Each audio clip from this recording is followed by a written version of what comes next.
mi živimo u zemlji Srbiji, to svi znamo, je tako, tako.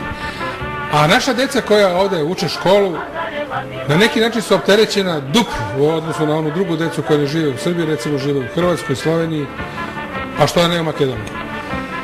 Na neki način naša deca su opterećena, ali opet imaju neku šansu da kada završe školovanje znaju čak dva pisma, podjednako, i ćirilicu i latinicu. To bi bilo divno, da ne postoji nešto što se zove internet, da ne postoji nešto što se zove neka vrsta agresije kad je to latinično pismo u pitanju u odnosu na našu ćirilicu.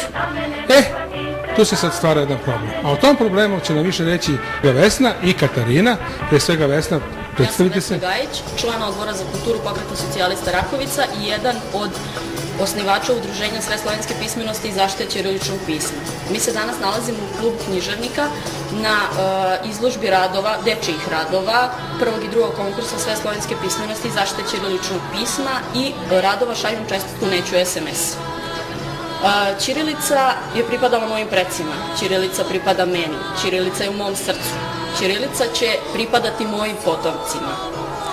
Nažalost, tama koja je prekrila Srbiju, prekrila i ćirilicu. Zašto vam to kažem?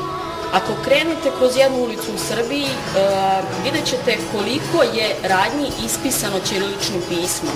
Koliko danas štampe, što dnevne, što nedeljne, izlazi na ćirilici. Da ne pričamo o medijima, gde vest o konkursu o ćirilici uopšte nije vest. Da li je ovakva jedna izložba način neke vrste, da kažem, borbe za očuvanje ćiriličnog pisma? Jeste.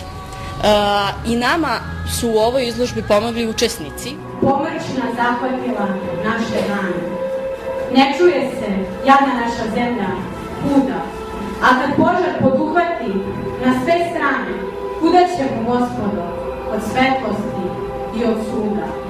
Pomrčna zahvatila naše dane.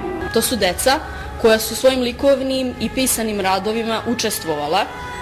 Ja se deci ovim putem zahvaljujem na učešću, jer su prepoznala nacionalno pitanje. Pa ja sam učenica Filološke gimnazije gde se stavlja veliki akcenat na ćirilicu, na naše pismo. Mi učimo strane jezike, ali najveći akcenat stavljamo na srpski jezik.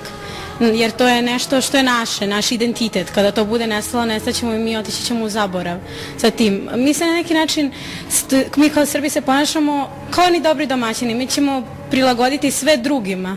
A kada odemo negde u svijet, nigde nije tako. Tako da treba držimo do sebe, jer kada budemo poštovali sami sebe i svi drugi će nas ceniti. Pričala sam o tome, o globalnoj komunikaciji, koliko se sve menja, koliko se promenilo uopšte gledanje na ćirilicu i koliko dece ne pišu pravilno. Baš sam pre neki dan čula zapravo užasavajuću informaciju da deca na prijemnom ispitu mogu da pišu, ako žele, unatraške odgovore na pitanja. Da. Ako se u pitanju ne traži pravopisno, može da piše malo ćirilica, malo latinica, može piše C, H, W i tako to.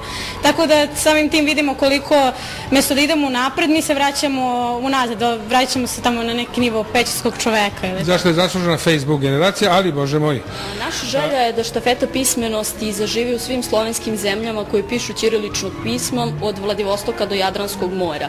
Mi imamo nadu i razumevanje da će se to i ostvariti putem ambasada bratskih zemalja. Hvala puno. Hvala.